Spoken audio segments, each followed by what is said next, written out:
Je me souviens encore exactement de l'endroit où j'étais lorsque le monde s'est effondré sous mes pieds. Pas dans une scène de film dramatique, pas pendant une bagarre ou une crise. Non, j'étais à mon bureau en train de siroter un café tiède et de régler les retards de transport d'un client à Denver lorsque mon téléphone est tombé en panne. C'était un mercredi normal, banal, sans incident. Et puis j'ai vu le nom sur l'écran, Quincy Torres, mon frère aîné. Cela en soi n'était pas inhabituel. Quincy et moi parlions de temps en temps, mais cet appel arrivait à une heure étrange, en milieu d'après-midi, et il nous contactait rarement pendant les heures de clinique. C'était un homme très occupé qui dirigeait un centre de santé privé à Oahu, s'occupant des femmes enceintes, des analyses de sang et des formulaires d'assurance sans fin. J'ai répondu avec désinvolture, pensant qu'il voulait peut-être me proposer une idée ou poser des questions sur nos parents. Quoi de neuf cul, ai-je demandé en tapotant distraitement un stylo contre le bureau. Sa voix était calme, mais elle contenait une tension sous-jacente. Où est Marissa? Cela m'a déstabilisé. J'ai cligné des yeux et me suis penché en arrière sur ma chaise. Elle est à New York. J'ai dit lentement, voyage d'affaires. Elle est consultante pour le lancement d'une marque de luxe, tu te souviens? Il y eut une pause. Puis Quincy reprit la parole, mais plus doucement maintenant. Non, elle ne l'est pas. Elle est là. Mon estomac s'est effondré. Elle est ici à Oahu. Continua-t-il comme s'il essayait d'amortir les mots. Elle est arrivée à la clinique ce matin, j'avais l'impression que mon corps ne fonctionnait plus, mais ma bouche bougeait quand même. Attends quoi? Elle est enceinte. Il a dit clairement, pas de théâtre, pas d'accumulation. Elle est venue pour son premier rendez-vous anti-atatal. Je restais assise là, toujours engourdie, incapable de comprendre, enceinte. Cela n'avait aucun sens. Nous essayions depuis plus d'un an sans succès. Marissa avait vu un spécialiste de la fertilité, nous avions fait des tests. Elle a pleuré sous la douche certains soirs environ, pensais-je. Et maintenant, sortie de nulle part, non seulement elle est enceinte, mais elle est aussi à la clinique de mon frère, sans me le dire. J'ai essayé de traiter, de rester calme. Peut-être qu'elle ne savait pas que c'était votre clinique. Probablement pas, a déclaré Quincy. Mais ce n'est pas tout. Elle n'était pas seule. Je serrai mon stylo plus fort. Qui était-elle? Avec? Un type, dit-il prudemment, la trentaine, athlétique, local probablement. Il lui frottait le ventre dans la salle d'attente, l'appelait bébé, lui disait qu'il avait hâte d'être papa. Mon esprit est devenu vide. Je n'ai pas ressenti de colère, pas encore, juste du silence. C'était comme si quelqu'un avait baissé le volume du monde et m'avait laissé là, le regard vide. Tu es sûr, dis-je finalement. Je ne lui ai rien dit. Il ajouta rapidement, elle ne sait pas qui je suis, mais je savais que je devais vous le dire. Je suis désolé, mon frère, je ne me souviens pas de grand-chose d'autre de cet appel. Peut-être que nous avons parlé davantage, peut-être que j'ai juste murmuré merci et j'ai raccroché. Mais je me souviens clairement d'une chose, je n'ai rien lancé, je n'ai pas crié, je n'ai pas pleuré et je n'ai pas couru dans le couloir comme on le verrait dans un feuilleton.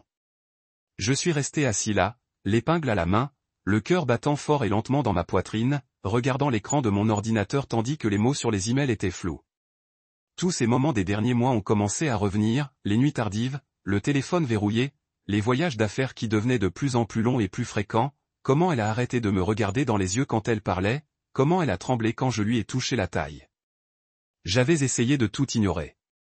Je me suis dit qu'elle était stressée, que le travail l'épuisait, que peut-être je ne la soutenais pas assez. J'avais même prévu un voyage surprise pour notre anniversaire, Hawaï. Ironiquement, c'est drôle de voir comment l'univers donne ses coups de poing. Quincy n'a pas jugé. Il ne m'a pas offert une vaine sympathie ni m'a dit de lui parler d'abord. Il me connaissait mieux que ça. Il a juste dit, réparons ça, mon frère, et je savais ce qu'il voulait dire. Je n'allais pas l'affronter comme un chien blessé. Je n'allais pas crier, pleurer ou lui demander pourquoi j'allais regarder étudier. Attendez, j'allais être stratégique, calme, précis. Elle avait déjà fait son choix. Maintenant, je ferai le mien. Quand je suis rentré à la maison ce soir-là, elle était en appel vidéo, tout sourire, parlant d'un dîner client qui s'était apparemment si bien passé. Je l'ai observée depuis le couloir sans me faire remarquer. Elle portait un chemisier jaune pâle que je n'avais jamais vu auparavant. Ses cheveux étaient coiffés différemment, un maquillage subtil mais pointu. Elle avait l'air heureuse, trop heureuse pour quelqu'un qui était censé passer toute la journée à assister à des réunions d'entreprise. Je n'ai rien dit. Je l'ai embrassée sur la joue quand elle a mis fin à l'appel et je lui ai posé des questions sur New York. Elle a menti sans effort. Elle a parlé de la nouvelle marque de boutique qu'elle aidait à lancer, de la façon dont le directeur créatif la voulait à plein temps. J'ai souri et hoché la tête, faisant semblant d'être intéressé, tout en pensant à l'homme qui lui frottait le ventre, en pensant à mon frère qui regardait de l'autre côté de la clinique, en pensant à la façon dont elle a dû se pencher sur cet homme, à la façon dont elle a dû rire, à la façon dont elle a dû le laisser l'appeler bébé. Plus tard dans la nuit, alors qu'elle dormait, je suis entré dans la chambre d'Amy et j'ai rappelé qu'ainsi. Nous avons fait un plan. Il avait les détails de son rendez-vous. Il connaissait son hôtel, son agence de location de voitures, tout. Il était silencieux, chirurgical. C'était comme si nous préparions une opération, non pas par vengeance mais par nécessité. J'avais besoin de savoir jusqu'où allait la trahison. J'avais besoin de le voir se dérouler. J'avais aussi besoin de reprendre quelque chose, mon contrôle, ma dignité. Je n'allais pas être une note de bas de page dans sa nouvelle vie. Je n'allais pas disparaître dans un souvenir tragique qu'elle enterrait sous sa nouvelle famille. Non, si elle devait jouer à la maison avec quelqu'un d'autre, je m'assurerais que les murs tombent avant qu'elle puisse finir de décorer. Cette nuit-là, j'ai regardé le plafond pendant des heures. Elle était allongée à côté de moi, respirant paisiblement, ignorant complètement que son mari n'était plus l'homme qu'elle pensait. Il n'était ni brisé, ni perdu, éveillé et les yeux écarquillés. Nous nous sommes rencontrés lors d'une conférence à laquelle. Intention. Un après-midi, j'ai reçu un appel d'une femme nommée Léa. Elle a dirigé un groupe de mentorat pour les jeunes professionnels qui avaient été divorcés ou trahison dans des carrières à haute pression. Elle a dit qu'elle avait lu mon histoire par le biais d'un ami commun et avait demandé si je serais prêt à rejoindre un panel. J'ai dit oui, non pas parce que j'avais besoin de dire au monde ce qu'elle a fait, mais parce que je devais me rappeler moi-même que ce que quelqu'un vous fait ne définit pas votre valeur. L'événement a été emballé. Je me tenais sur scène à côté de deux autres conférenciers, chacun avec leur propre cicatrice. Un homme a reconstruit après avoir perdu son entreprise à cause d'un partenaire corrompu. Une femme à côté de moi s'était éloignée d'un mariage de 10 ans après avoir découvert des années de violence financière. Nous avions tous une chose en commun, nous avons refusé de rester brisés. J'ai soigneusement partagé mon histoire sans amis. Aucun de nous ne voulait assister. C'était l'un de ces ateliers de stratégie d'entreprise au centre-ville de Chicago, tôt le matin, café bien fort, brise-glace qui faisait grincer des dents tout le monde.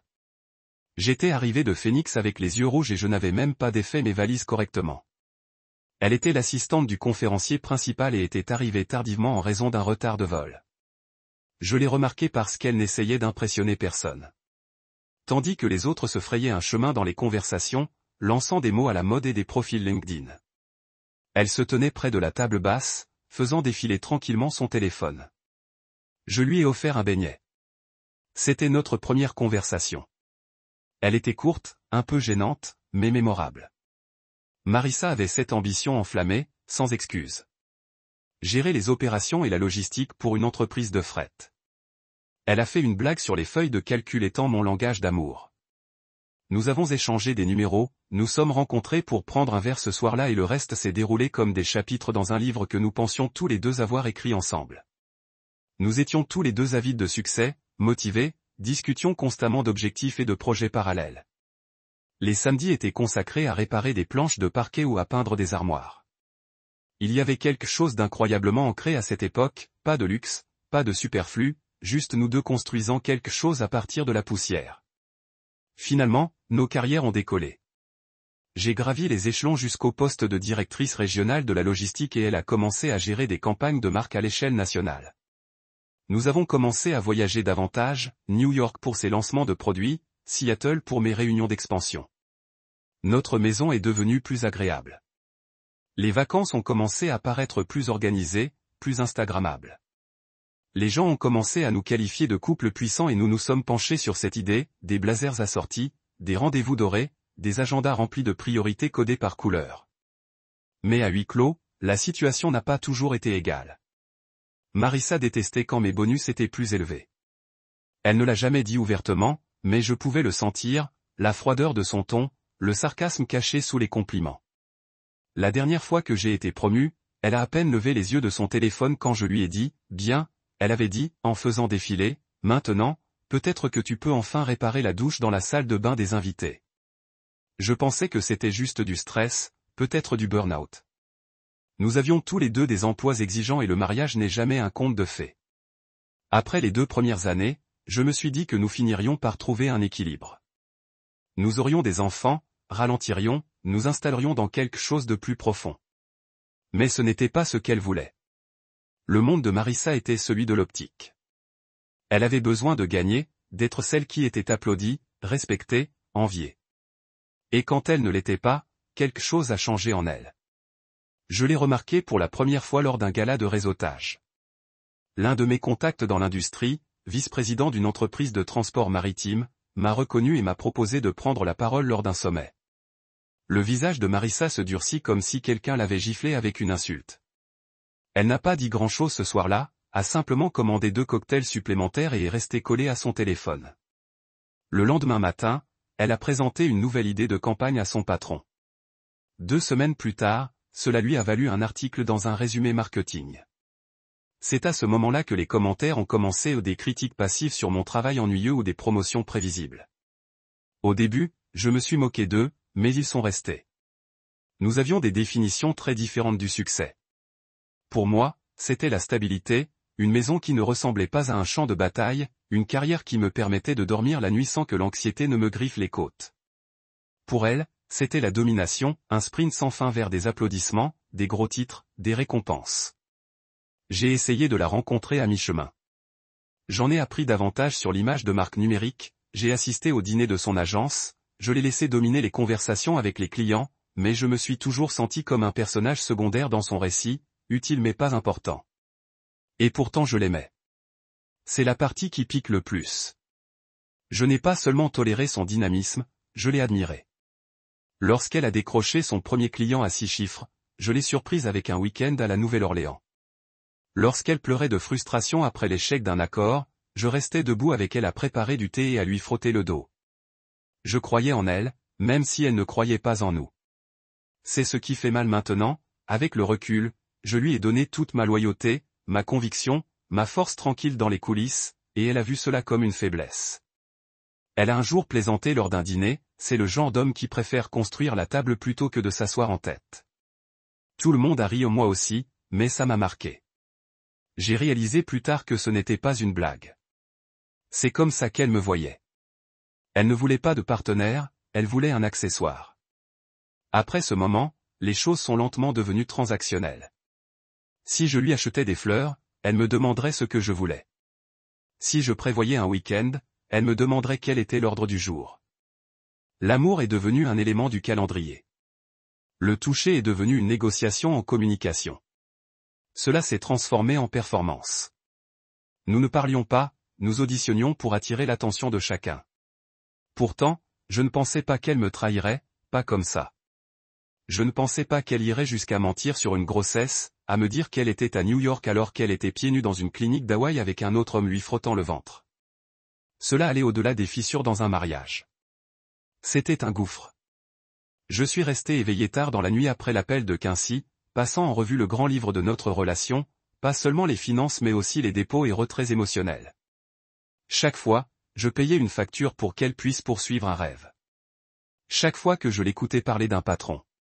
Chaque fois, je l'ai défendue auprès d'amis qui disaient qu'elle avait froid. À chaque fois, j'avalais mon ego pour la laisser briller. J'ai fragmenté chaque petit morceau de moi et lui ai remis, croyant que nous étions une seule unité, un seul corps, un seul but.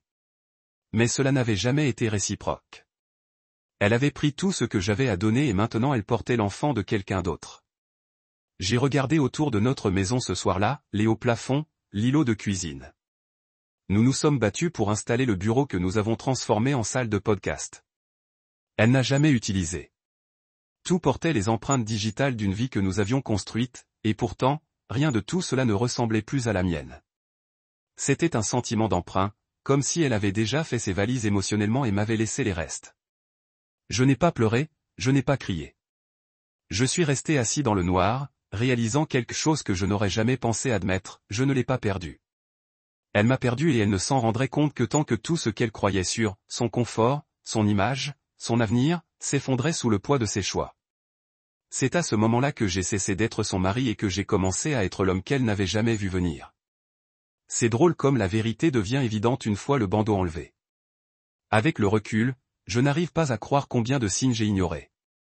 Avant, je pensais que la trahison s'accompagnait d'une touche dramatique, une tache de rouge à lèvres, un message secret, une confession accidentelle. Mais Marissa n'avait pas besoin de théâtre. Sa trahison était douce, clinique, comme celle d'une femme menant deux vies parallèles avec une facilité pratique. Et le pire, c'est que je l'ai aidée à construire le mensonge sans même m'en rendre compte. Cela a commencé il y a environ 3 mois. Au début, ce n'était que de petites choses. Elle a commencé à dormir avec son téléphone caché sous son oreiller. Un matin, j'ai fait une blague, quelque chose de stupide, comme avoir peur que ça s'enfuit. Dans la nuit, elle a juste souri et a dit « Je ne peux pas risquer que les secrets des clients soient divulgués ». Je l'ai cru. Dieu m'aide. En fait, je crois que je n'ai pas insisté parce que nous avions toujours eu confiance. Nous n'étions pas le genre de couple à fouiner, ou du moins je ne l'étais pas. Puis vinrent les nuits tardives. Elle a déclaré que l'agence avait décroché une campagne massive pour une marque de mode internationale et qu'elle était en charge de l'ensemble du déploiement. Je rentrais à la maison pour la retrouver lors d'appels Zoom, de notes griffonnées, de tableaux d'humeur éparpillés sur la table à manger. Mais quelque chose n'allait pas. Ces histoires étaient trop répétées, comme si elle lisait un scénario préparé. J'ai remarqué qu'elle arrêtait de me regarder dans les yeux quand elle parlait. Elle me donnait des nouvelles avec ce sourire brillant et vide, celui que les gens utilisent lorsqu'ils essaient de vous vendre quelque chose en lequel ils ne croient même pas. Elle riait davantage lors des appels téléphoniques, mais jamais avec moi. Quand je lui posais des questions sur le stress au travail, elle hochait vaguement la tête ou changeait de sujet. Et si je lui touchais le bras pendant qu'elle cuisinait, elle tressaillirait. Pas à chaque fois, mais suffisamment pour que je le remarque. Un soir, je lui ai demandé si elle était heureuse. Elle s'arrêta au milieu d'une gorgée de vin et dit, « Bien sûr. Pourquoi ne le serais-je pas ?» Je voulais la croire, mais ses yeux ne correspondaient pas aux mots. C'est à ce moment-là que j'ai commencé à me réveiller la nuit avec une sensation dans la poitrine, serrée, lourde, comme si quelque chose attendait de s'ouvrir.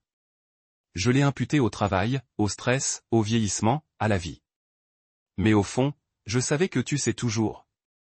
Nous avons arrêté d'avoir de vraies conversations.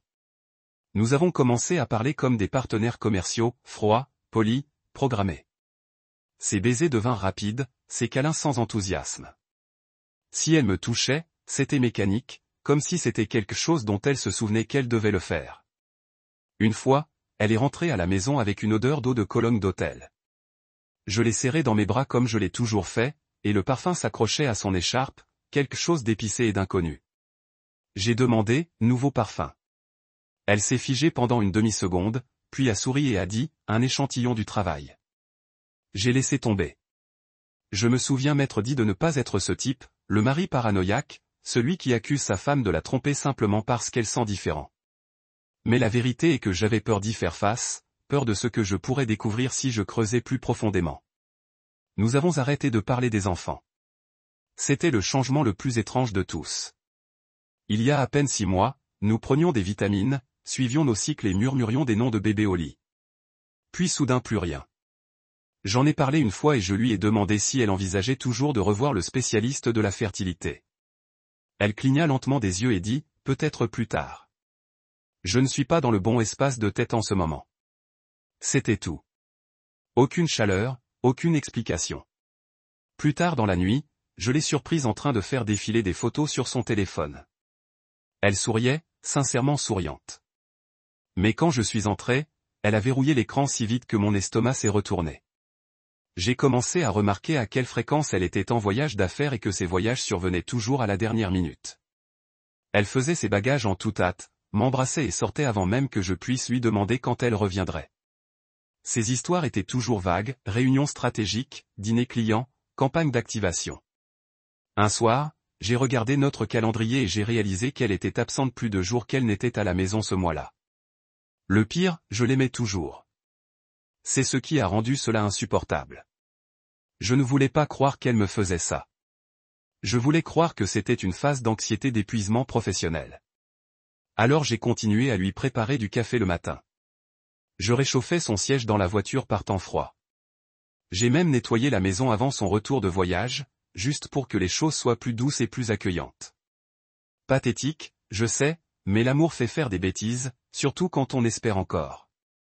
Puis une nuit, j'ai remarqué son ordinateur portable ouvert sur le comptoir de la cuisine. Elle était en haut sous la douche. Normalement, je ne touchais jamais à ses affaires, mais quelque chose en moi s'est fissuré. Je n'ai pas fouiné, j'ai juste jeté un coup d'œil. Son email était ouvert. Il y avait un dossier intitulé Aloha. Mon pouce est accéléré.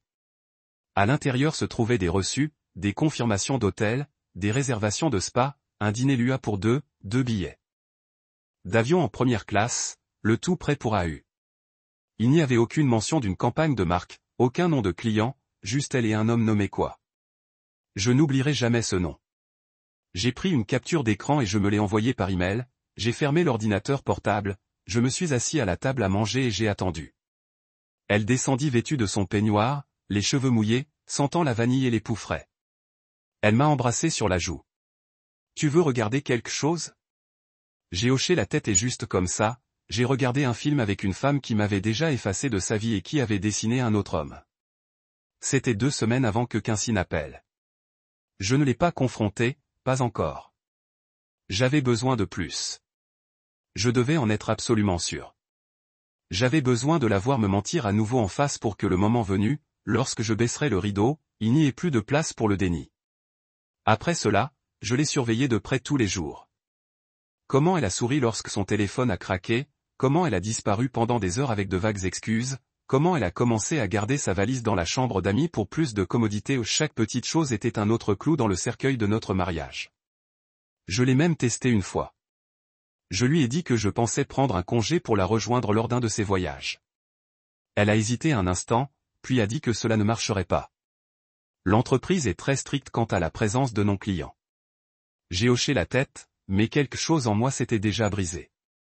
J'étais devenu un espace réservé dans ma propre maison et j'en avais fini d'attendre.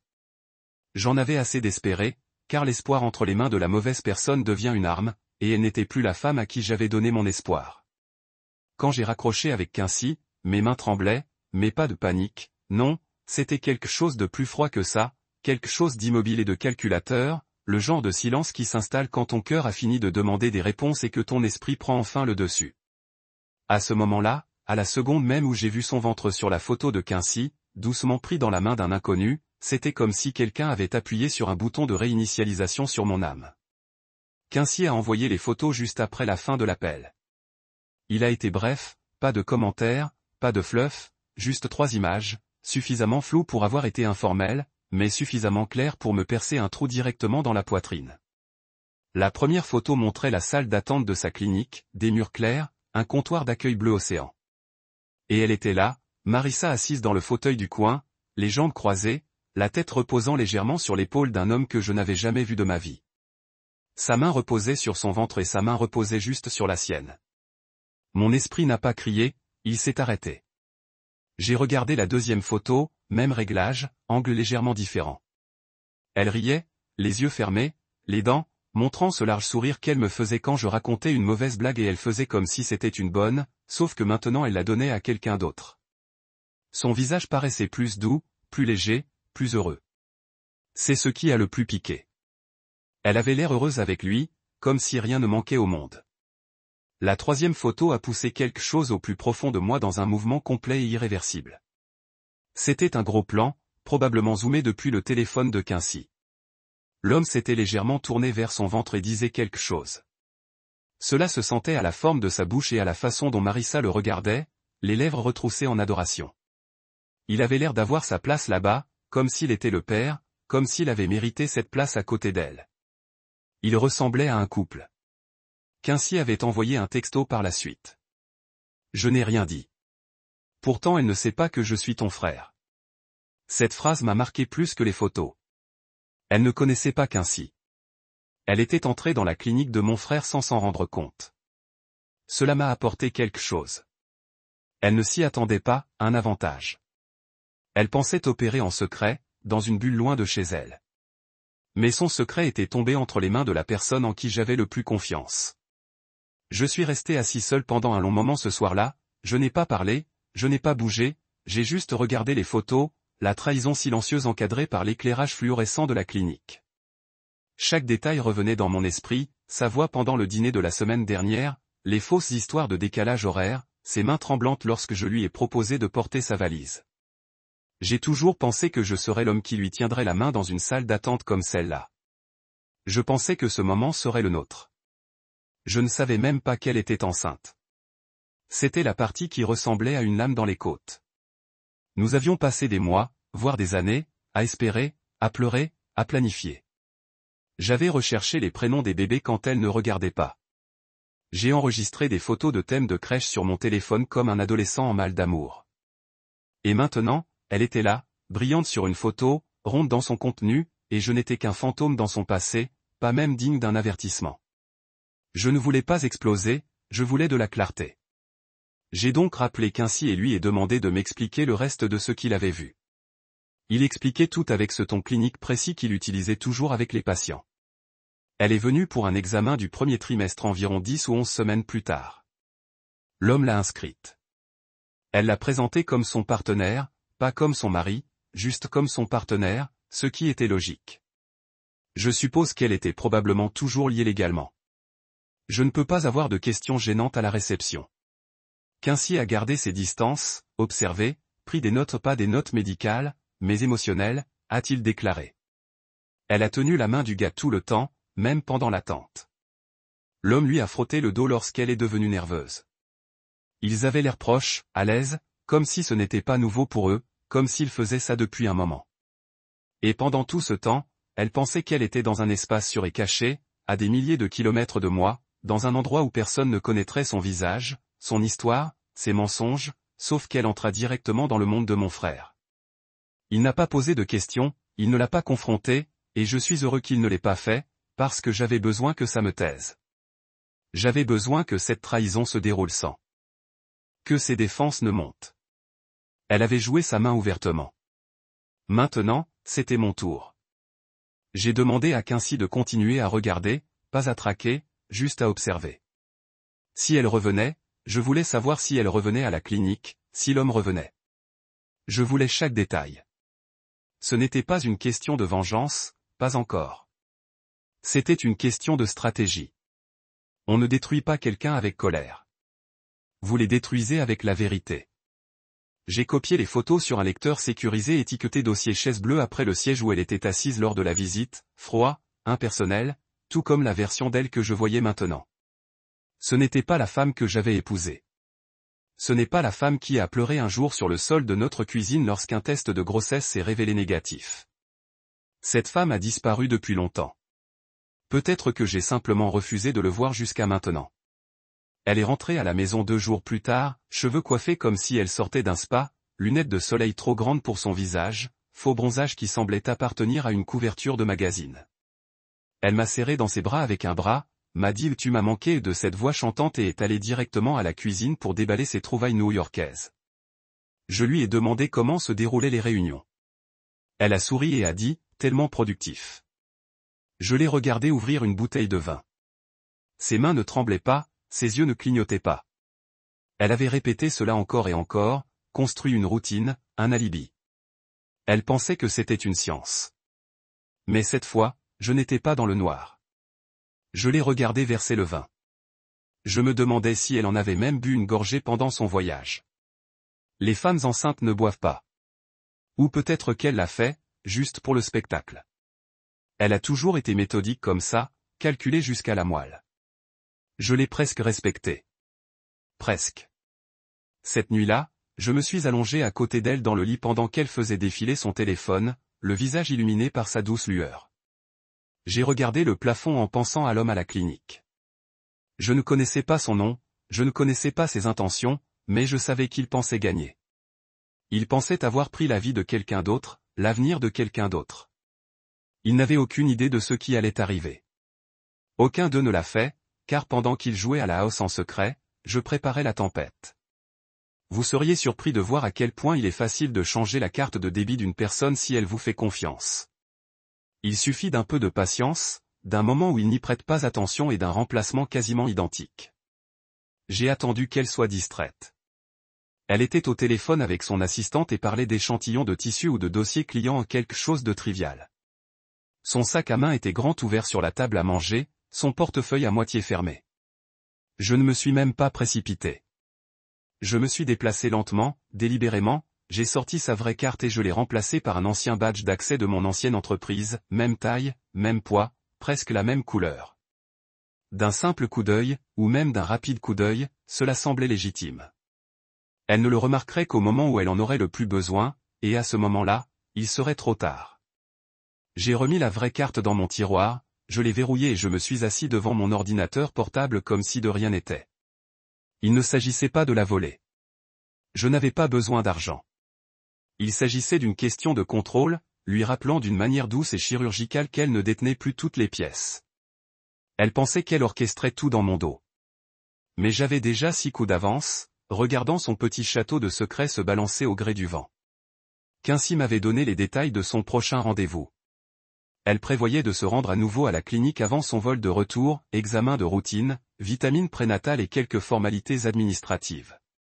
L'hôtel où elle séjournait, un endroit haut de gamme en bord de mer avec 2 piscines à débordement et une suite lune de miel. Elle l'a réservé en utilisant une carte de voyage commune que nous n'avions pas utilisée depuis des mois lorsque j'avais oublié de la désactiver. J'ai donc regardé les transactions affluer, dîner pour 2, spa pour couple, boutique d'articles de massage. L'une des accusations concernait une toile imprimée d'une image échographique. Celui-là m'a fait réfléchir, non pas à cause du sentiment, mais parce que cela prouvait qu'il ne faisait pas que jouer.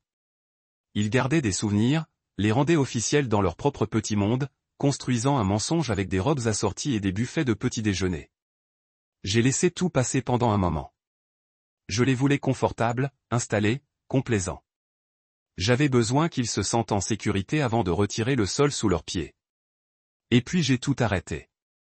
J'ai d'abord appelé l'hôtel et gelé la carte de voyage, leur ai dit qu'il y avait une activité suspecte et que je verrouillais immédiatement les frais de la chambre. Ensuite, j'ai annulé la carte de sauvegarde qu'elle gardait dans sa trousse de maquillage, au cas où. Je savais exactement où elle l'avait cachée. Une fois, je l'avais aidée à remplacer le portefeuille. Elle est entrée.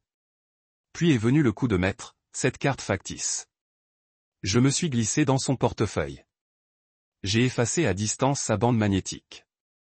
Si elle essayait de l'utiliser, cela échouerait sans explication. Pas d'erreur, juste du rejet, de la confusion, de la panique. Je voulais qu'elle ressente le même genre d'impuissance que j'avais ressenti au moment où je l'avais vue sur cette photo de clinique. Mais je voulais que la mienne soit plus calme, plus froide, avec moins de trahison et plus de précision. L'appel est arrivé le lendemain matin. Je me tenais près de l'évier de la cuisine et regardais la pluie tomber contre la fenêtre lorsque l'écran s'est allumé. Marissa, j'ai attendu 3 sonneries avant de répondre. Sa voix était inhabituellement plus rauque, mais en dessous, j'entendais déjà le tremblement. Écoute, il y a un problème étrange avec la carte. Je pense que la banque l'a signalé. Nous sommes à l'hôtel et nous. J'ai coupé dans le calme d'un moine silence pendant 5 secondes complètes. Elle ne parlait pas, juste une respiration douce. À l'autre bout du fil, je m'appuyais contre le comptoir et savourais le calme. Je voulais dire moi et mon collègue. Elle a finalement dit que je l'avais emmenée sur des lieux de reconnaissance pour la campagne. Même. J'ai dit que ça devait être le même collègue qui te frottait le ventre à la clinique de Quincy. Maintenant, elle était vraiment figée. Aucun son, même pas de respiration. J'ai laissé ça en suspens. Vous ne le saviez pas, n'est-ce pas? J'ai continué que mon frère est propriétaire de cette clinique, que l'homme qui a pris ta tension artérielle et qui a souri poliment pendant que tu mentais entre tes dents et mon propre sang. Toi, sa voix était brisée, tu le fais m'espionner. J'ai presque ri. Non, tu es entré tout seul dans les bras de notre famille. Tu ne nous as tout simplement pas reconnus, heureusement pour moi. D'accord, attends, dit-elle rapidement, son ton passant du choc à la frénésie. Laissez-moi vous expliquer. Vous avez eu tout le temps de vous expliquer. Je l'ai interrompu. J'ai regardé toute cette série se dérouler et maintenant nous en sommes à l'acte final. Vous avez éteint les cartes. Sifflatait-elle, comme si c'était le vrai crime ici. Tu m'as laissé bloqué dans un endroit étranger. Vous vous êtes laissé bloquer. J'ai dit simplement, je laisse juste la vérité te rattraper. Elle a essayé un ton différent. Ensuite, des blessés plus doux. Je suis enceinte. Ouais, j'ai dit que tu le hais, et pas par moi. Ce n'est pas juste. Oh, mais me mentir pendant des mois en planifiant des vacances avec ton amant était juste. J'ai demandé. Tu m'as dit que tu étais à New York. Vous avez inventé tout un mensonge, jusqu'au faux nom du client. Je ne voulais pas que ça se passe comme ça, mais c'est arrivé. J'ai dit froidement, et maintenant, tu t'en occupes. Elle a commencé à pleurer. Puis je pouvais l'entendre dans sa respiration, la façon dont elle bégayait et s'effondrait, comme si elle sentait enfin le coin dans lequel elle s'était reculée. Nous sommes gelés, murmura-t-elle. La pièce est verrouillée, pas de nourriture, pas d'accès à quoi que ce soit. Je n'ai pas apporté ma carte d'identité. S'il vous plaît, aidez-moi à rentrer à la maison. Non, dis-je. Il y eut à nouveau un silence, plus long. Je l'imaginais debout, pieds nus sur un carrelage coûteux, son téléphone tremblant dans sa main, le mascara maculait probablement le fantasme qui s'effondrait autour d'elle. Je t'ai tout donné, j'ai dit à voix basse. Maintenant, tout ce que je demandais, c'était l'honnêteté, mais tu ne pouvais même pas me donner ça. J'ai fait une erreur, a-t-elle murmuré. Non, j'ai répondu. Puis j'ai mis fin à l'appel. Elle a envoyé un message plus frénétique que le précédent. S'il te plaît, je n'ai pas apporté sa carte. C'est cruel. Le silence devient plus lourd à chaque fois ping sans réponse, parce que ce n'était pas seulement une vengeance. C'était un miroir, et elle avait besoin de voir son reflet pour une fois. Je me suis assis près de la fenêtre cette nuit-là, regardant la pluie se transformer en tonnerre. Je l'imaginais là-bas sur l'île, exposé au froid, serrant son ventre, tandis que l'homme à côté d'elle réalisait qu'il n'était pas prêt à être le père qu'elle imaginait qu'il serait. Elle pensait qu'elle s'enfuirait au paradis, mais tout ce qu'elle avait fait c'était s'enfermer dans une prison de ses propres mensonges et je n'étais plus l'homme qui détenait la clé. Elle a rappelé le lendemain matin. Cette fois, je le laisse sonner, pas de messagerie vocale, juste une tonalité plate qui semblait fredonner avec son désespoir. Je me suis assis sur le canapé en sirotant du café, en regardant lentement la vapeur monter et disparaître dans le silence de mon salon. C'était étrange à quel point je me sentais calme, comme si quelque chose en moi s'était déplacé en place pendant la nuit. L'homme qui aurait paniqué, supplié ou rythmé en cercle avait disparu. Ce qui restait était quelqu'un de plus froid, oui, mais plus net. J'avais plus de clarté maintenant, une sorte de paix. Même son dernier message était venu à 3h42, nous gélions l'hôtel, nous a enfermés. Veuillez simplement envoyer quelque chose, n'importe quoi. Je l'ai lu une fois et je l'ai supprimé. Puis a ouvert mon chat de groupe avec Quincy et a envoyé un message simple, ne l'aidez pas, pas. Pourtant, il a répondu avec un coup de pouce emoji. Il n'avait pas besoin des détails. Mon frère et moi, nous n'avons pas toujours dit à haute voix, mais il a compris le langage de la trahison. Il l'avait déjà vu sous différentes formes et il a compris de quoi il s'agissait vraiment. Pas une punition, pas une vengeance, une exposition. Marissa avait construit sa vie comme une maison de cartes et je l'avais simplement soufflé. J'ai découvert plus tard, via Quincy, qu'ils avaient essayé d'obtenir l'aide de la clinique. Marissa est revenue le lendemain avec des lunettes de soleil surdimensionnées et un sweat à capuche, comme quelqu'un essayant de se cacher des conséquences de ses propres décisions. L'homme, son amateur de garçons de plage, est resté dans la voiture. Quincy l'a vu approcher de la réceptionniste et a dit qu'elle a perdu sa carte d'identité, a déclaré qu'elle était une patiente de retour. Il a dit qu'elle avait l'air petite, moins sûre, moins brillante. Mais sans identification ni paiement, le personnel n'a pas pu traiter sa visite, pas même pour les vitamines prénatales. Et qu'ainsi, eh bien, il n'a pas intervenu. Regardez juste derrière une porte givrée, regardez la femme qui avait l'habitude de m'asseoir à ma table manger ma nourriture, dormir dans mon lit, trébucher dans une histoire qui n'avait plus de poids. Elle avait compté sur le charme, mais le charme ne peut pas vous acheter des soins de santé lorsque votre portefeuille est vide et que vos mensonges ne fonctionnent plus. J'imaginais à quoi devait ressembler à l'homme pendant tout cela, le partenaire confiant maintenant réduit à debout maladroitement dans une voiture de location, en regardant sa fille enceinte mendier pour une aide comme un touriste qui a perdu son passeport. J'ai imaginé sa frustration construisant l'éclat du paradis qui s'écoule. Il ne s'est pas inscrit aux conséquences réelles. Il s'est inscrit à des week-ends volés, à des vues sur l'océan et peut-être une nouvelle aventure, mais des couches, des factures et une femme qui s'effondre devant ses yeux. Ce n'était pas dans la brochure. Je n'ai répondu à aucun de ses messages. C'était ma stratégie. Maintenant, laissez-la tomber, non pas par ma main, mais par son propre poids. Laissez-la ressentir ce que c'était que d'être impuissant, non pas parce que quelqu'un la faisait du mal, mais parce qu'elle a couru trop loin dans sa propre illusion. Cette nuit-là, elle a rappelé. Cette fois, j'ai répondu juste pour entendre sa voix, non pas par gentillesse, mais pour assister au changement. Bonjour, dit-elle à bout de souffle. Je n'ai rien dit. S'il vous plaît, chuchota-t-elle. Laissez-moi juste expliquer. Laissez-moi rentrer à la maison. À la maison, dis-je. Enfin, vous voulez dire l'endroit où vous avez dit que vous vous éloignez d'un voyage de travail, ou de celui où votre partenaire réel se frotte l'estomac et planifie les noms de bébés. Elle pleurait. Je pouvais l'entendre brute, non filtrée. Il est parti. Elle a dit qu'il était parti hier soir. Il a dit que c'était trop. J'ai presque souri. Bien sûr, il l'a fait. Il a dit que j'aurais dû lui dire que j'étais marié, il a paniqué. Je laisse le silence parler, car parfois le silence parle plus fort que la rage. J'ai foiré. Murmura-t-elle. Je ne pensais pas que tu le découvrirais comme ça. Pourquoi pas? J'ai dit que vous aviez tout planifié si bien, traitement de spa, souvenirs échographiques, bracelet de villégiature assorti. Vous aviez tout cartographié, non? Sauf pour une chose, vous avez oublié qui je suis. Je ne voulais pas te blesser. Celui-là m'a fait rire court et tranchant. Vous ne vouliez pas. J'ai dit que vous veniez de vous retrouver accidentellement dans les bras d'un autre homme, réserver accidentellement un voyage à l'aide de notre carte commune, accidentellement tombé enceinte pendant les voyages d'affaires. Elle n'a pas répondu, vous n'avez pas trébuché et ne tombe pas dans la trahison. Marissa, j'ai poursuivi, tu as marché là-bas en talons avec des bagages. Que veux-tu que je dise? Demanda-t-elle, la voix craquant. Rien. J'ai dit. Je veux juste que vous le ressentiez, le froid, la panique, le silence, parce que c'est ce avec quoi j'ai vécu au cours des 3 derniers mois pendant que vous jouiez à la maison en secret.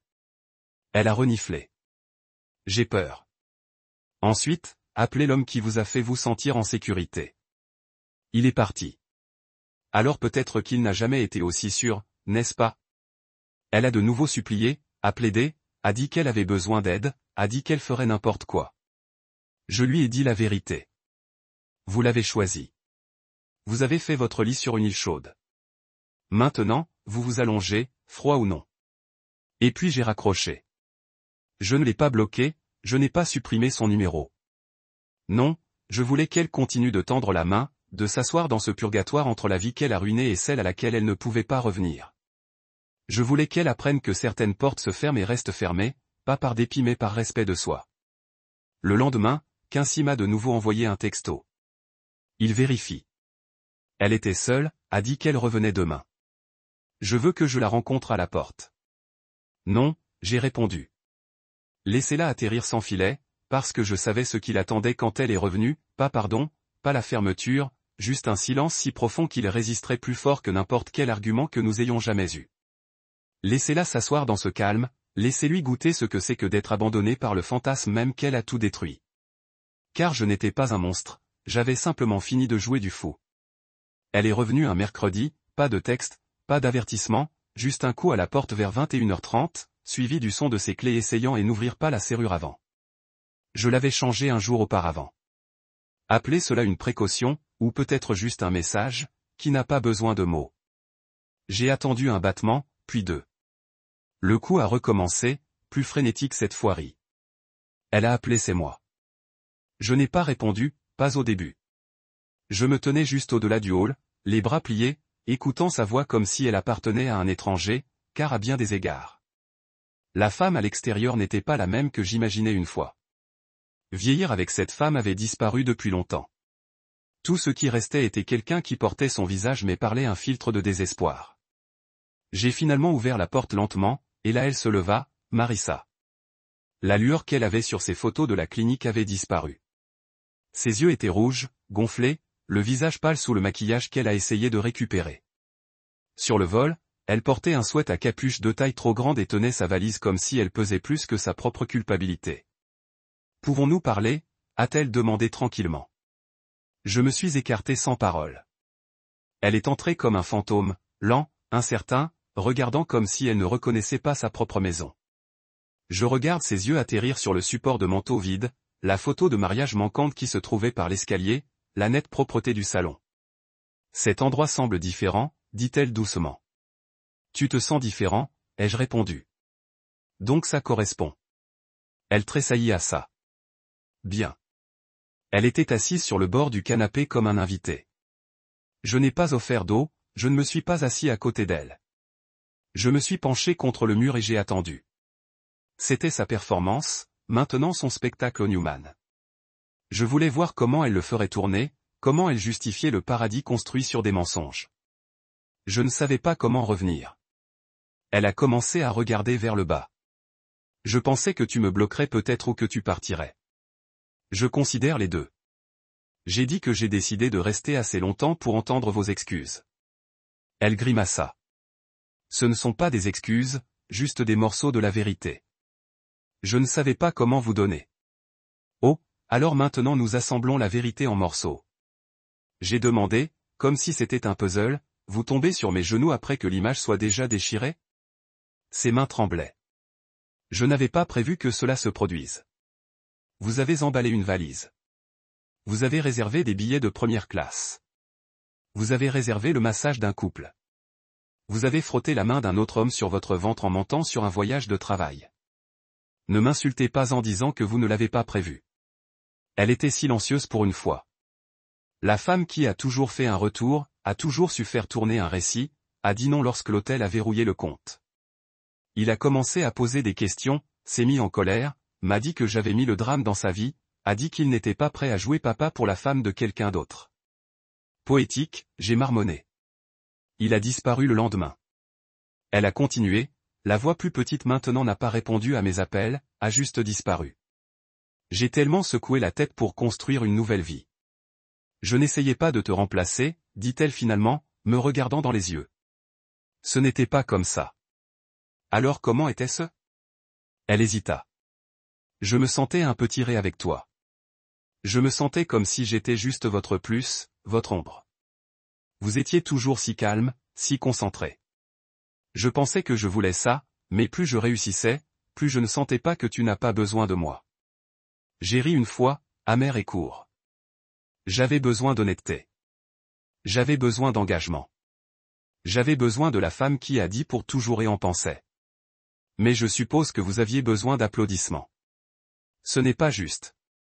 Ce qui n'est pas juste, je me suis cassé, c'est de construire une vie avec quelqu'un tout en fantasmant sur un autre. Ce qui n'est pas juste, c'est de me traîner dans des traitements de fertilité et de nommer la liste des bébés tout en sachant que votre cœur était à mi-chemin. Qu'est-ce qui n'est pas juste? Marissa vous regarde briller pour un étranger. Pendant que je me suis assis ici en me demandant pourquoi ton sourire pour moi a continué à disparaître, elle a commencé à pleurer alors, pas des sanglots bruyants, juste des larmes silencieuses et impuissantes qui glissaient sur son visage sans se battre. Je ne la réconforte pas, j'ai fait un gâchis. Murmura-t-elle. Je pensais qu'il resterait. Je pensais que je pouvais peut-être échapper à tout ce que je ressentais. Mais il a couru au moment où ça s'est durci et tu pensais que je ne le ferais pas. J'espérais que tu ne le ferais pas. J'exhalais lentement. La pièce était plus petite, plus serrée. Écoutez, dit-elle, essuyant ses joues. Je sais que personne ne fait ça, je sais que j'ai cassé quelque chose, mais je ne veux pas te perdre. Tu as déjà fait, dis-je catégoriquement. Sa bouche s'ouvrit, mais rien ne sortait, juste le silence. Je me dirigeai vers la table et ramassai une enveloppe scellée, la promeux et la plaça doucement devant elle. Qu'est-ce que c'est? A-t-elle demandé. Brown of Everything, ai-je répondu, la compte que j'ai fait sur cette maison, les prêts que j'ai contractés pour vous aider à démarrer votre cabinet de conseil, les économies conjointes que vous avez dépensées pour votre petit voyage fantastique, les documents juridiques détaillant ce que vous devez, les reçus, les eurodatages, les copies de verrouillage de voyage. Quincy a pris son visage drainé de couleur. Le divorce de moi, vous êtes déjà condamné à des larmes. Je voulais que vous tombiez seul. Elle serra les limites. Et alors? Maintenant, nous venons de terminer. Nous avons terminé depuis des mois. J'ai dit, vous ne l'avez pas remarqué. Je me dirigeai vers la porte et l'ouvrai. Vous pouvez laisser votre clé. J'ai ajouté, plus que cela fonctionne. Elle se tenait lentement, la tête s'inclina et plaça la clé inutile sur la table de la console. Puis elle est sortie sans un autre mot. Aucun adieu dramatique, pas de look final, juste des pas s'évanouir dans la nuit et enfin le silence, le genre qui ne fait pas mal, le genre qui guérit. Le matin après son départ, je me suis préparé au petit déjeuner comme si de rien s'était passé, 2 œufs, du pain grillé, un café noir, la même routine, la même assiette.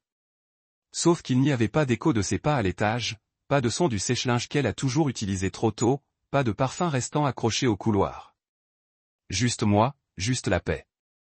Et pour la première fois depuis des mois, je n'avais pas l'impression d'être sur la pointe des pieds dans ma propre vie. L'enveloppe qu'elle a prise avait disparu, et c'était intentionnel. Je voulais qu'elle le tient. Je voulais qu'elle s'assemente avec le poids de ce qu'elle devait, non seulement en dollars mais en réalité. Ce document était la preuve que j'avais des reçus pour tout, la maison, mon nom, les semences d'entreprise finançant mon prêt, les cartes de voyage, les comptes conjoints, même la voiture de location qu'elle a conduit la mienne. Elle avait passé des années à s'habiller dans l'illusion de l'indépendance tout en vivant tranquillement dans un monde pour lequel je payais. Elle ne s'attendait pas à ce que je retire le masque. Vers midi ce jour-là, mon avocat a appelé. Nous allons de l'avant. Dit-elle, sa voix, cool et efficace. Les preuves sont solides. Vous avez plus que suffisamment de documentation. Elle ne gagnera pas si elle le conteste. Elle ne le contestera pas, j'ai répondu. Elle n'a pas la force ni le soutien. La vraie raison, son parachute doré a disparu au moment où l'homme avec lequel elle a triché a disparu. Quincy m'avait dit beaucoup. Après cette dernière visite de la clinique, l'homme K a apparemment quitté l'île sans trace, a bloqué son numéro, a supprimé ses photos de ses réseaux sociaux. Quincy a entendu l'une des infirmières disant qu'il était retourné sur le continent.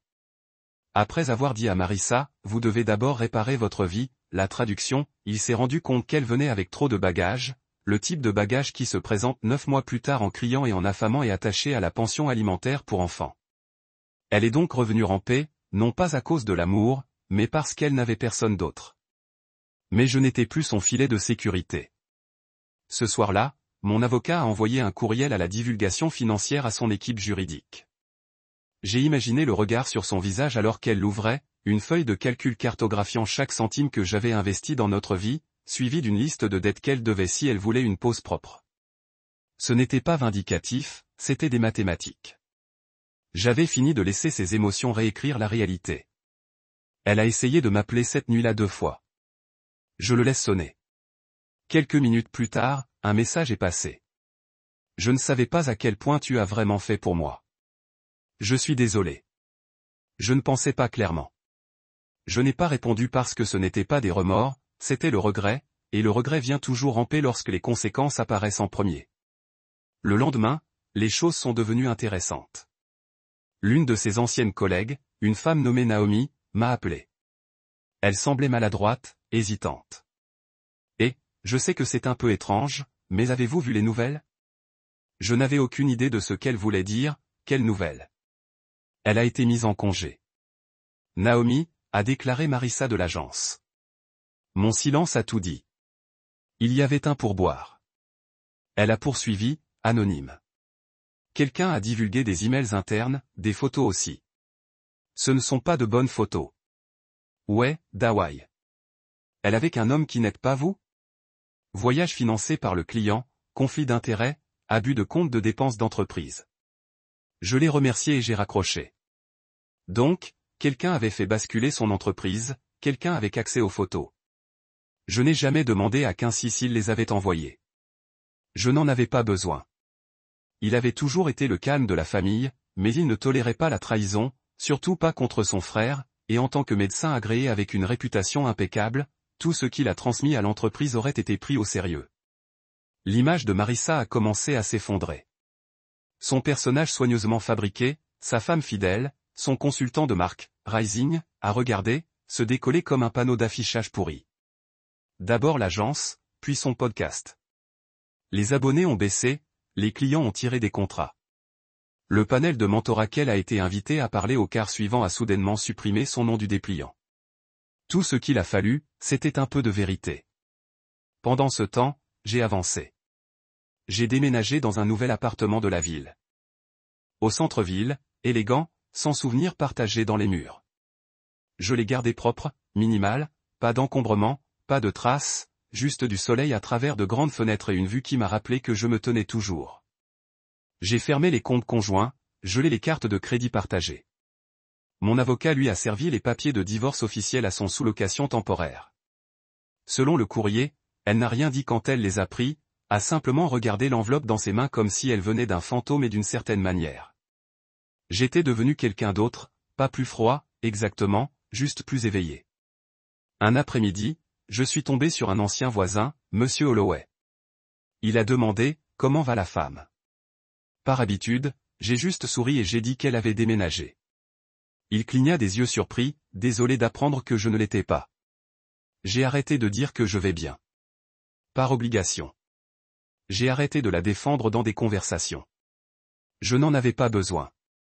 Les faits parlaient pour eux-mêmes et plus je suis resté silencieux, plus son histoire s'est effondrée seule. Environ une semaine plus tard, Quincy m'a envoyé un texto. Elle essaie d'atteindre maman et papa. J'ai roulé des yeux. Typique, lorsque vos mensonges s'effondrent et que votre amant part, vous revenez aux personnes que vous avez ignorées. Le problème était que mes parents en avaient vu assez. Ils étaient toujours polis avec elle, même l'aimaient au début, mais ils savaient que quelque chose n'allait pas. Et une fois qu'ils ont découvert ce qui s'était passé, ils ont clairement indiqué qu'ils me tenaient avec moi.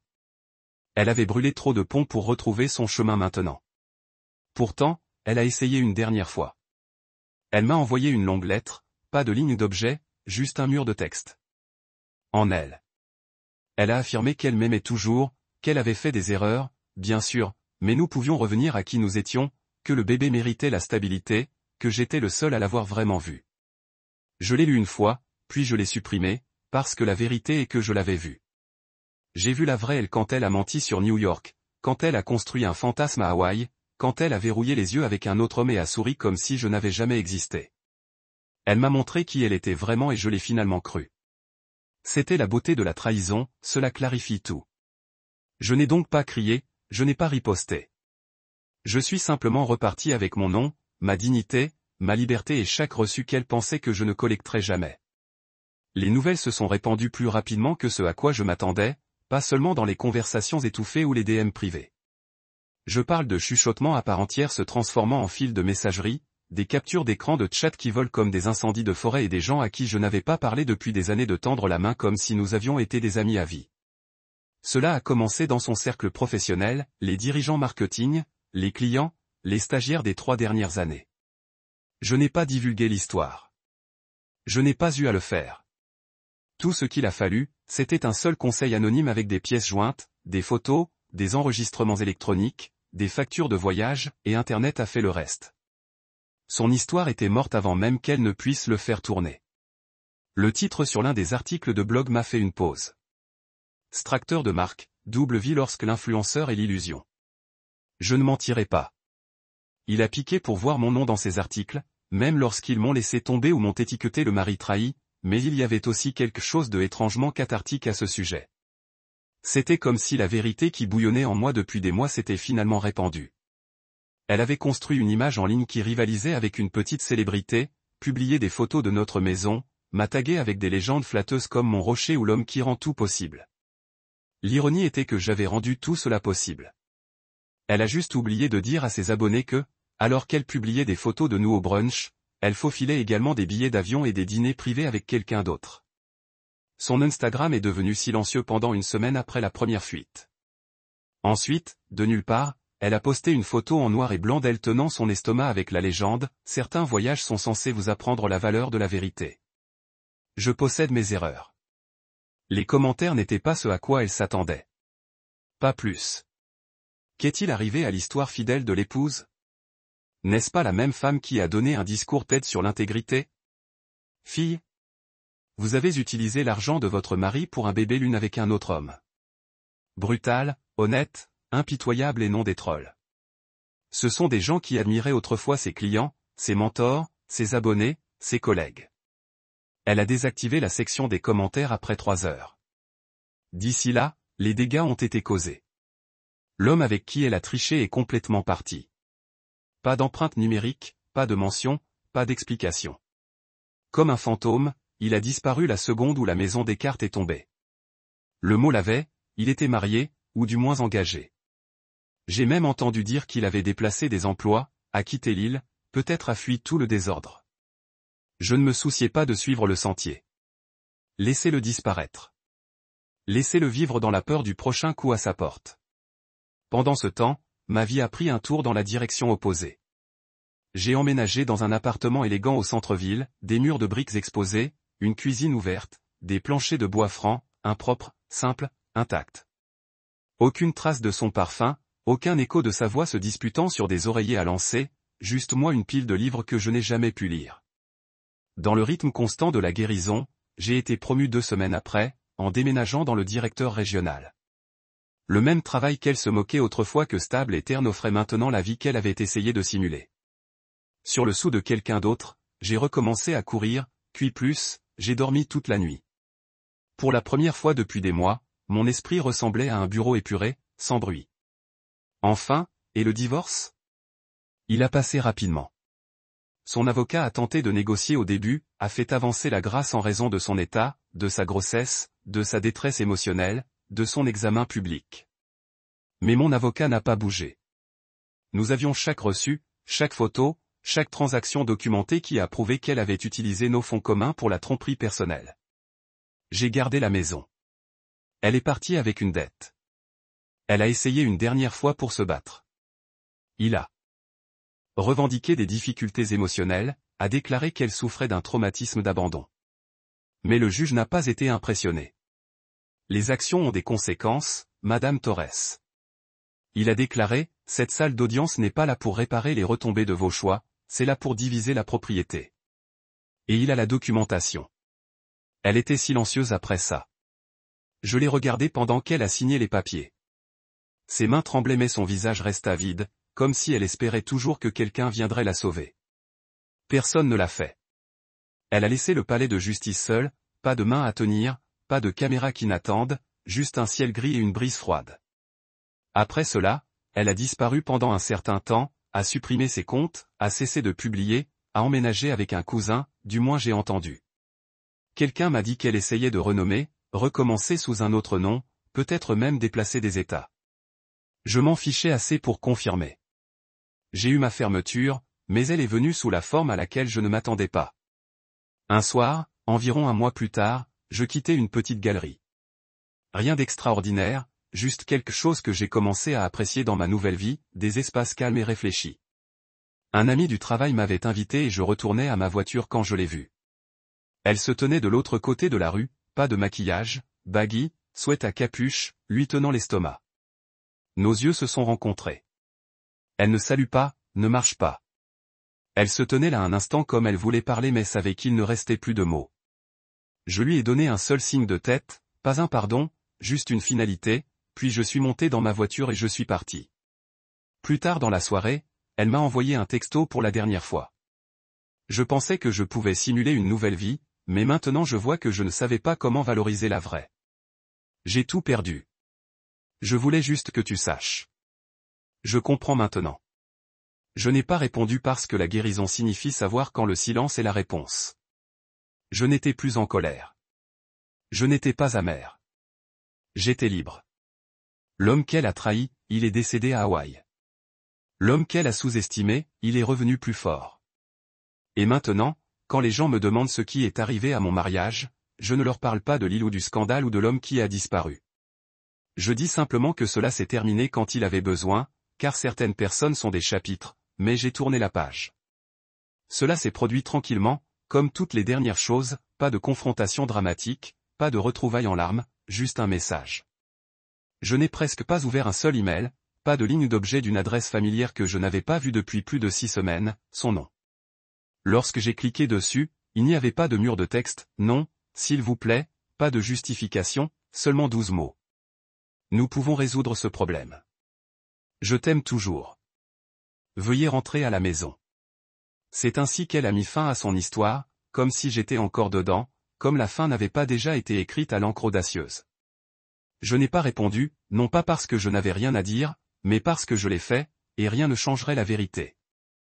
La vérité que l'amour, lorsqu'elle est construite sur la malhonnêteté, ne peut pas être réparée avec regret. La vérité qu'une fois qu'une maison devient une cachette pour des mensonges, elle cesse d'être un foyer du tout. Je me suis assis là à lire son message et j'ai pensé à tout, pas seulement à la trahison, mais les années précédentes, les changements subtils, les baisers répétés, les excuses vides qui ont précédé les vrais dégâts avaient même commencé, les signes que j'ai éclatés, les sentiments intestinaux que j'ai enterrés sous des couches de bénéfices, d'un doute. Je me souvenais de la façon dont elle disait pour toujours, comme si c'était une promesse, et comment je l'ai répété, ne sachant pas qu'elle avait déjà raccourci la chronologie dans son cœur. Elle ne m'aimait pas comme je l'aimais. Elle aimait la version de moi qui gardait les choses stables, qui se sont présentées avec le dîner, réservait les vols, payait les factures. La version qui se tenait poliment lors de ses soirées de travail pendant qu'elle m'appelait son roc avec un sourire qui n'a jamais atteint ses yeux. Elle aimait la commodité, elle aimait l'optique. Mais l'amour, le vrai amour, il n'emballe pas une valise et ne vole pas pour paradis avec un autre homme tout en chuchotant des appels téléphoniques. Le vrai amour ne supprime pas un mariage comme s'il s'agit d'un abonnement expiré. Donc, non, je ne suis pas rentré chez moi parce qu'elle n'était plus chez moi et peut-être qu'elle n'a jamais été. J'ai transmis l'email à mon avocat juste pour l'avoir dans le dossier. Elle avait besoin de comprendre quelque chose clairement, maintenant il n'y aurait pas de réconciliation, pas d'atterrissage doux, pas de seconde chance de pitié ou de solitude. J'avais fait la partie difficile. Je l'avais laissée partir sans courir après la version d'elle que j'adorais autrefois. Cette version était un fantôme et j'avais passé trop de temps en deuil qui n'a jamais vraiment existé. Maintenant, j'avais fini de pleurer. Je reconstruisais, pièce par pièce, la nouvelle version de moi était plus forte que celle qu'elle a laissée. J'ai commencé à faire du bénévolat le week-end, ce que j'ai toujours voulu faire mais je n'ai jamais pris le temps, la logistique, le travail avec des organisations de secours, l'entreposage, la planification de la chaîne d'approvisionnement. Mes compétences s'appliquaient à quelque chose qui n'impliquait pas de chiffres sur un écran ou des rapports de fin de compte. Cela m'a ancré, m'a donné un but. J'ai été invité à prendre la parole lors d'un sommet en leadership le mois suivant. L'ironie ne m'a pas échappé. Sa carrière a été construite sur l'image de marquer les allocutions et maintenant la mienne prenait un tour. Elle n'a jamais vu venir l'email du coordinateur de l'événement a déclaré « Nous avons suivi votre histoire et votre résilience. Nous serions honorés de vous entendre. » Ce mot est resté avec moi, la résilience, parce que c'est ce que cela se résumait à la fin, pas à quel point vous tombez profondément, mais comment vous choisissez de vous lever. Les gens ont commencé à remarquer. De vieux amis se sont reconnectés, quelques-uns se sont même excusés pour avoir dérivé. Pendant le chaos, mes propres parents m'ont rendu visite dans le nouvel appartement et ont dit que j'avais l'air en meilleure santé qu'ils ne m'avaient vu depuis des années. Tu brilles, a dit ma mère, plaisantant à moitié. La liberté fait ça, lui ai-je dit. Je marche différemment maintenant, parle différemment, pas plus fort, juste plus clair, avec